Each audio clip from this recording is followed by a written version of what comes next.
नमस्कार, आदाब, सत श्री अकाल दोस्तों। मैं रजनी स्वागत करती हूँ आपका हमारे चैनल विद्या ज्ञानार्जन में। तो दोस्तों, हमने खनिज पढ़ लिए हैं। खनिजों में हमने लोहा, यस्क, सोना, चांदी, तांबा सब कुछ हमने पढ़ लिया है। उसके बाद में हमने शक्ति वाले खनिज पढ़ लिए हैं, कोयला, पेट्रोल और प्राकृतिक गैस। आज हम पढ़ेंगे शक्ति संसाधन की कौन कौन से खनिजों से, कौन कौन सी चीज़ों से हम लोग शक्ति प्राप्त करते हैं, मतलब कि विद्युत बनाते हैं। क्योंकि विद्युत किसी भी देश की मतलब और किसी भी राज्य की जीडीपी में सबसे महत्वपूर्ण योगदान होता है दोस्तों हम विद्युत का, कि कितनी हम विद्युत खुद से बना लेते हैं, कितनी विद्युत हमें खरीदनी पड़ती है। तो आज हम यही अध्ययन करेंगे कि कितनी विद्युत हम लोग यहाँ बना लेते हैं। मतलब इस टॉपिक का नाम है राजस्थान के शक्ति संसाधन। ठीक है, कि हमें शक्ति कौन कौन से संसाधनों से प्राप्त हो रही है, तो ये हम देखेंगे। तो शुरू करने से पहले सबसे पहले मैं आपको एक बात बता देती हूँ कि शक्ति संसाधन में भी दोस्तों परंपरागत शक्ति संसाधन है और आधुनिक शक्ति संसाधन, मतलब गैर परंपरागत हम लोग बोल सकते हैं। तो सबसे पहले देखेंगे परंपरागत शक्ति संसाधन कौन से हैं। कंफ्यूज हो जाते हैं कई बार बच्चे, इसलिए बता रही हूँ। सबसे पहले तो दोस्तों हम सबसे पहले ऊर्जा किससे बनाते थे? कोयले से ही बनाते थे ना। सबसे पहले हमने बिजली बनाना कोयले से ही सीखा था। तो कोयले से प्राप्त ऊर्जा को बोलते हैं तापीय ऊर्जा। तो तापीय ऊर्जा हो गई एक तो परंपरागत में। ठीक है, दूसरा कौन सा हो गया? दूसरा जल विद्युत से जो ऊर्जा बनाते हैं, पानी से भी हम बहुत दिनों से बिजली बनाते हैं, तो जल विद्युत से। और तीसरी जो आणविक एनर्जी है ना, आणविक एनर्जी मतलब यूरेनियम, और इनसे हम लोग जो ऊर्जा बनाते हैं उन उसको हम लोग क्या बोलते हैं? वो भी परंपरागत में है। तो ये तीन चीजें, ताप विद्युत, जल विद्युत और आणविक ऊर्जा, ये तीनों चीजें परंपरागत में आएंगी दोस्तों। मतलब इनसे, इन तीनों चीजों से हमने पहले से बिजली बनाना सीख लिया था। और जो नई में आएंगी वो कौन सी आएंगी? वो आएंगी सौर सौर ऊर्जा से प्राप्त, सौर ऊर्जा से जल विद्युत बनाना, पवन ऊर्जा से विद्युत बनाना, बायोमास से विद्युत बनाना, बायोगैस से विद्युत बनाना। बाकी जितनी भी बचती है ना, सारी गैर परंपरागत आ जाएंगे, मतलब नए तरीके हो जाएंगे। पुराने तरीके कौन से हैं? ये तीन है। तो कभी आप आणविक ऊर्जा को नया तरीका समझ लो या फिर जल विद्युत को नया तरीका समझ लो, तो वो नहीं है। ये तीनों चीजें प्राचीन है। ठीक है, पहले से हम इनसे शक्ति बना रहे हैं। अब हम सबसे पहले देखते हैं कि हम सबसे ज्यादा विद्युत बनाते किससे और सबसे कम किससे बनाते हैं। तो एक बार यहाँ पे नोटिस कीजिएगा, सबसे ज्यादा ताप या विद्युत, क्योंकि कोयले से हमने सबसे पहले बनाना सीखा था, तो ऑब्वियसली सबसे ज्यादा हम किससे बनाते हैं? कोयले से बनाते हैं। राजस्थान में कोयले से लगभग 47% विद्युत कोयले से बनाता है। दूसरा में हम बना रहे हैं जल विद्युत। जल से कितनी बना रहे हैं हम? 27.31। और तीसरी बना रहे हैं परमाणु से। परमाणु से लगभग 19% या फिर 19.09 आप बोल सकते हो। आप लगभग याद कर लो कि उतना काफ़ी है। ज़्यादा से ज़्यादा एग्जाम में क्रम से जचवाना पूछ सकते हैं हमसे कि किन कौन सी चीज़ों से हम सबसे ज़्यादा शक्ति संसाधन प्राप्त करते हैं या फिर कौन से कम करते हैं, ऐसे करके ज़्यादा से ज़्यादा पूछ सकते हैं।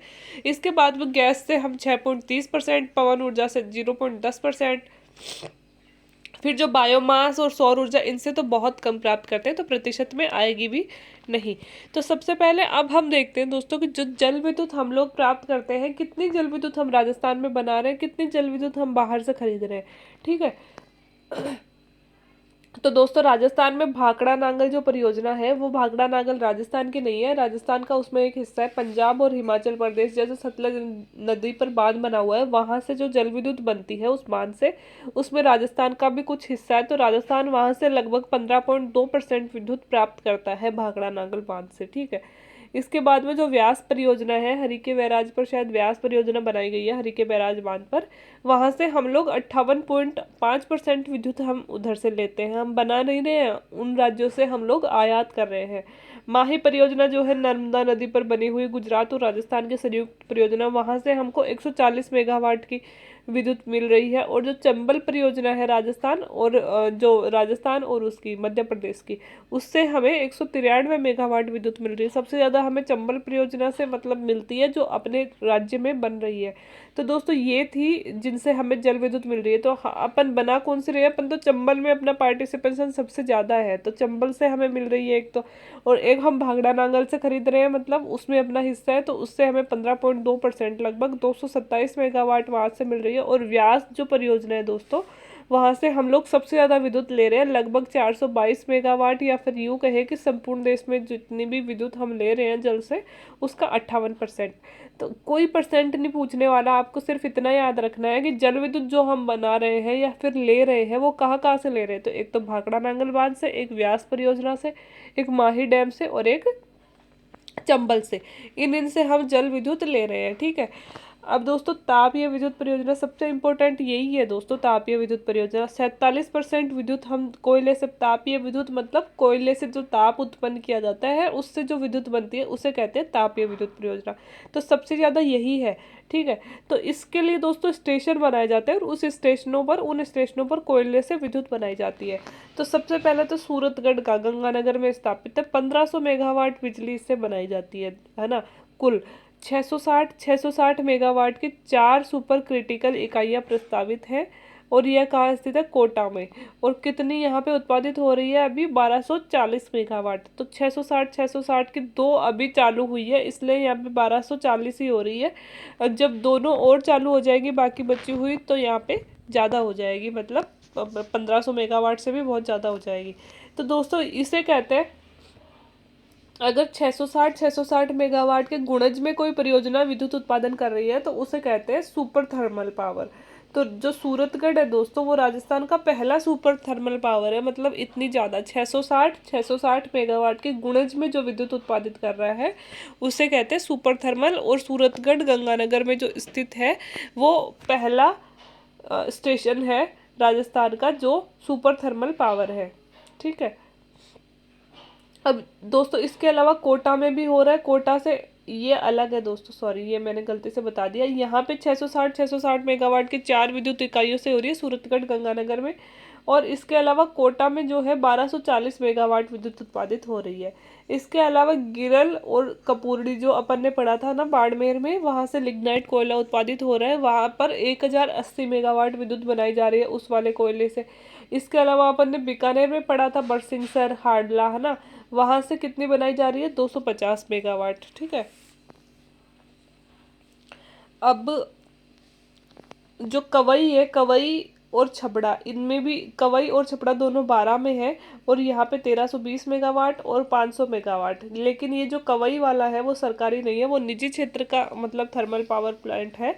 इसके अलावा जो है दोस्तों छबड़ा जो 12 में है वहाँ पे 660 मेगावाट की इकाइयाँ और 1000 मेगावाट का सुपरताप संयंत्र प्रस्तावित है, मतलब अभी बन रहा है, बना नहीं है।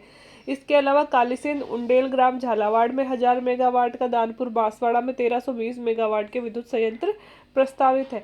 तो आपको मोटी मोटी चीजें ये याद करनी है, एक तो अपने सूरतगढ़ में थर्मल पावर प्लांट है जहाँ से विद्युत उत्पादित हो रही है, एक हमारे कोटा में है, एक अपना गिरल और कपूरड़ी कहाँ का है? लिग्नाइट कोयले से बाड़मेर से अपन विद्युत उत्पादित कर रहे हैं। बरसिंगसर कहाँ का है? बरसिंगसर और हाडला अपने हैं बीकानेर के। और कवई और छबड़ा कहाँ के हैं? 12 के। इसके अलावा तो ये छोटे छोटे हैं जो अभी बने भी नहीं है, प्रस्तावित है, तो इनको तो याद करने की जरूरत भी नहीं है आपको। इधर एक बार देख लीजिए, अगर 1000 मेगावाट से ज़्यादा कहीं विद्युत उत्पादित होने लग जाती है दोस्तों तो उसे तो कहते हैं सुपर थर्मल। और जो 660 जो अभी मैं बता रही थी आपको, अगर इसके गुणज में कहीं, मतलब इसके गुणा में, मतलब ऐसे मान लो 1250 से ज़्यादा कहीं हो उत्पादित होने लग गई तो उसे कह रहे हैं super critical thermal power station. तो दोस्तों ये जो है सूरतगढ़ गंगानगर वो अपना पहला सुपर थर्मल पावर भी बना, क्योंकि सबसे पहले यहाँ ही 1000 मेगावाट से ज़्यादा विद्युत उत्पादित होने लगी।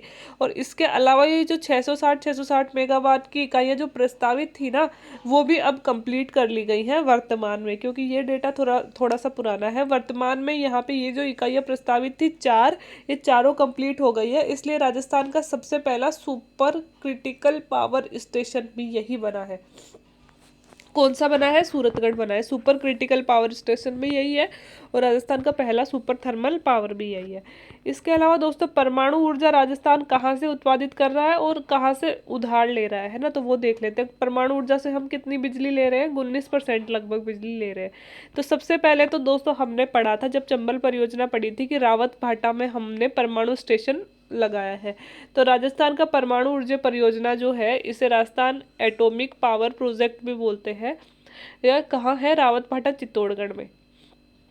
यहाँ कुल 1400 मेगावाट बिजली बन रही है, जिसमें राजस्थान का हिस्सा कितना है? 470 मेगावाट है, ठीक है।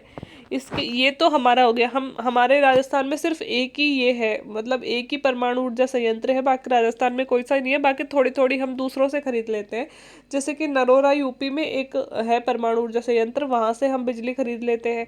उसमें टोटल 407 70 मेगावाट होती है, वहाँ से 45 मेगावाट हम लेके आते हैं।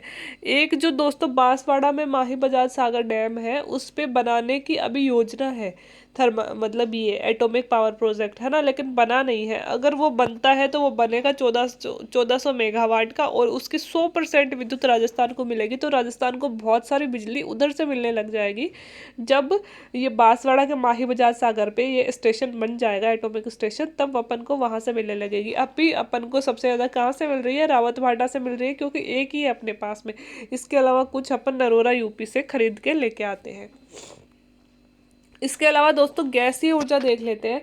गैसीय ऊर्जा आजकल जो रिन्यूएबल एनर्जी आ गई, इनमें होते हैं। तो गैसीय ऊर्जा, और उनमें से बहुत क्वेश्चन पूछे जाते हैं कि राजस्थान में कहाँ गैसीय ऊर्जा से बिजली बनाई जा रही है। तो ये नाम आप याद रख लीजिएगा। एक तो रामगढ़ जैसलमेर में कितनी बनाई जा रही है मत याद रखिए, सिर्फ नाम याद रख लीजिए कहाँ पे बनाई जा रही है। धौलपुर में बनाई जा रही है, अंता बारा में बनाई जा रही है, झामर कोटड़ा में बनाई जा रही है, केशोराय पाटन बूंदी में। सबसे इंपॉर्टेंट है दोस्तों रामगढ़ जैसलमेर। अगर गैसीय ऊर्जा का कहीं भी नाम आता है तो रामगढ़ जैसलमेर नाम आप याद रखिएगा। इस तो ये तो सबसे इम्पोर्टेंट है। इसके अलावा धौलपुर, अंता बारा, झामर कोटड़ा उदयपुर और केशोराय पाटन बूंदी में भी कुछ ऊर्जा बनाई जा रही है। एक नेफ्ता आधारित संयंत्र दोस्तों, नेफ्ता एक प्रोडक्ट होता है, उससे भी मतलब उसकी गैस से भी धौलपुर में मतलब बिजली बनाने का कारखाना स्थापित किया गया है। और एक केशोराय पाटन बूंदी में भी इसी नेफ्ता से आधारित कारखाना स्थापित किया है। तो दो डिफरेंट चीजें हैं। नेफ्ता आधारित गैस संयंत्र कहाँ है? तो धौलपुर में है और केशोराय पाटन बूंदी में है। इतने डीप क्वेश्चन नहीं पूछेंगे, लेकिन मैं उस टाइम की बात कर रही हूँ। मे भी कभी कभी पेपर बहुत हार्ड बना दिया जाता है, तो अपन को सारी चीजें पढ़ के रखनी चाहिए। ठीक है, तो गैसीय ऊर्जा के केंद्र कहाँ है? रामगढ़ जैसलमेर में, धौलपुर में और अंता बारा में, झावरकोंडा उदयपुर में और केशोराय पाटन बूंदी में। ठीक है, अब पवन ऊर्जा देख लेते हैं। पवन ऊर्जा में राजस्थान का बहुत अच्छा, अभी मतलब इतना अच्छा है नहीं, लेकिन बहुत अच्छे से प्रगति कर रहा है राजस्थान। दूसरे या तीसरे स्थान पे है शायद पवन ऊर्जा में अपन। तो पवन ऊर्जा में अपने विकास की संभावनाएं बहुत ज़्यादा है। तो सबसे पहला कारखाना लगाया गया था दोस्तों अमर सागर जैसलमेर में। ठीक है, पहला कारखाना कारखाना नहीं, पहली पवन चक्कियों से पवन बनाई जाती है। तो कहाँ लगाई गई थी? अमर सागर जैसलमेर में। इसके अलावा देवगढ़, प्रतापगढ़, फलोदी, जोधपुर, बड़ा बाग निजी क्षेत्र में जैसलमेर में है। हर्ष पर्वत हमारे सीकर का है, यहाँ भी पवन चक्कियाँ लगी हुई है निजी क्षेत्र में। और सोडाबंदन जैसलमेर में। तो दोस्तों जैसलमेर के पहले आप ये देखें, जैसलमेर के कितने हो गए? अमर सागर हो गया, बड़ा बाग हो गया और सोडाबंदन हो गया, 3 हो गए। लेकिन जो ये बड़ा बाग है वो निजी क्षेत्र में है, मतलब किसी प्राइवेट कंपनी का है, गवर्नमेंट का नहीं है। ठीक है, इसके अलावा कहाँ कहाँ है? इसके अलावा एक हमारे सीकर में है हर्ष पर्वत पे, एक है देवगढ़ प्रतापगढ़ में और एक है फलोदी जोधपुर में, है ना। तो ऑब्वियसली आप देखो पवन ऊर्जा और सौर ऊर्जा अपन को सबसे ज़्यादा कहाँ मिलेगी? ऑब्वियसली मरुस्थलों में ही मिलेगी, क्योंकि वहाँ पे बहुत ज़्यादा हवाएं भी चलती हैं, बहुत ज़्यादा सूरज मतलब सूर्य का प्रकाश भी मिलता है। तो एक तो जैसलमेर में 3 जगह, तो जैसलमेर में हो गई अमर सागर, बड़ा बाग और सोडाबंदन। ठीक है, प्रतापगढ़ में हो गई, फलोदी जोधपुर में हो गई, और एक हर्ष पर्वत, क्योंकि हर्ष पर्वत पे लगाई गई है, ऊंचा स्थान है ना, तो वहाँ पे हवा अच्छी मिल जाती है, तो पवन चक्कियाँ सही से चलती है। ठीक है, तो बस नाम याद रख लीजिएगा कि कहाँ लगाई गई है, बाकी कुछ भी याद नहीं रखना। बायोमास में सिर्फ एक चीज़ याद रखनी है, पहला बायोमास संयंत्र कहाँ लगाया गया था? राजस्थान में पदमपुरा गंगानगर में पहला बायोमास संयंत्र लगाया गया था, बस इतना याद रख लीजिएगा। सौर ऊर्जा थोड़ा सा याद रखना है अपन को। मथानिया जोधपुर, देखो सौर पार्क स्थापित किए जाते हैं सौर ऊर्जा स्थापित करने के लिए, सोलर पार्क। तो कहाँ कहाँ है सोलर पार्क? एक तो मथानिया जोधपुर में, गौरीर झुंझुनू में, खींवसर नागौर में। ठीक है, 3 तो ये है, मथानिया जोधपुर, गौरीर झुंझुनू, खींवसर नागौर में 3 सौर पार्क अपने स्थापित किए गए हैं। इसके अलावा दोस्तों विश्व का सबसे बड़ा सोलर पार्क, क्वेश्चन आएगा तो इसी में से आएगा, इससे बाहर नहीं आएगा। विश्व का सबसे बड़ा सोलर पार्क जोधपुर के बाप तहसील में बड़ला गांव में प्रस्तावित नहीं है, ये बन चुका है। पहले का डाटा थोड़ा सा, ये प्रस्तावित नहीं है, ये बन चुका है ना सोलर पार्क। और कितनी बिजली? 4000 मेगावाट बिजली का उत्पादन, सॉरी ये 4000 नहीं है, ये वाला बड़ला गांव में जो बन चुका है, इसकी बिजली यहाँ पे नहीं लिखी गई है। जो अभी तक का दोस्तों, अभी तक का एशिया का या विश्व का सबसे बड़ा जो सोलर पार्क है ना, वो कहाँ है? जोधपुर की बाप तहसील के बड़ला गांव में, है ना, ये तो स्थापित हो चुका है।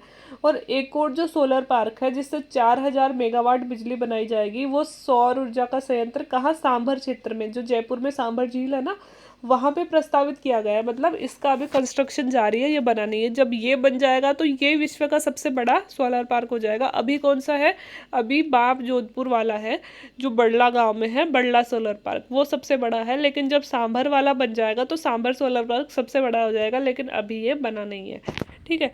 इसके अलावा बायोगैस, बायोगैस में कुछ भी याद नहीं रखना, सबसे मतलब बायोगैस के संयंत्र उदयपुर जिले में है। बायोमास याद रख लेना, पदमपुरा गंगानगर में पहला कारखाना लगाया गया था। सौर ऊर्जा याद रख लेना, मथानिया जोधपुर, गोरेट झुंझुनू, खींवसर नागौर। सबसे बड़ा सोलर पार्क है अभी बड़ला जोधपुर में, और सबसे बड़ा बन रहा है अभी सांभर में, ठीक है। गैसीय ऊर्जा कहाँ से मिल रही है अपन को, गैसीय ऊर्जा अपन को मिल रही है रामगढ़, जैसलमेर, धौलपुर, अंताबारा में। और जो पवन ऊर्जा अमरसागर, सोडाबंदन, बड़ा बाग, तीन तो जैसलमेर के हैं। देवगढ़ फलोदी का है, देवगढ़ प्रतापगढ़ का है, फलोदी जोधपुर का है। परमाणु ऊर्जा का अपने पास तो एक ही है, रावत भाटा वाला, जो चित्तौड़गढ़ में स्थापित है। इसके अलावा हम यूपी के नरोरा से कुछ खरीद रहे हैं, और एक हमारा प्रस्तावित है माही बजाज सागर बांध पे, ठीक है। और कोयला अपन को सबको पता है, ये सबसे ज़्यादा सूरतगढ़ में बन रहा है। अपने सूरतगढ़ में ही पहला सुपर थर्मल पावर बना था, सूरतगढ़ ही पहला सुपर क्रिटिकल पावर बना है।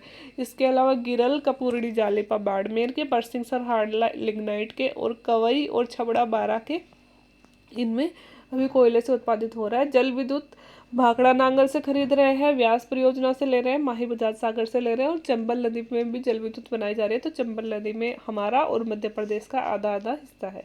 तो ये थी दोस्तों हमारे शक्ति संसाधन। इसके बाद में लगभग हमारे सारे खनिज और शक्ति संसाधन पूरे हो चुके हैं। अगले टॉपिक में हम लोग कुछ नया चीज़ लेके चलेंगे जो भी राजस्थान में रह गया। तो आज के लिए इतना ही। वीडियो देखने के लिए थैंक यू वेरी मच। अच्छा लगा हो तो प्लीज़ लाइक कर दें, चैनल को सब्सक्राइब कर लें, और अपने फ्रेंड्स के साथ इसे शेयर करते रहें।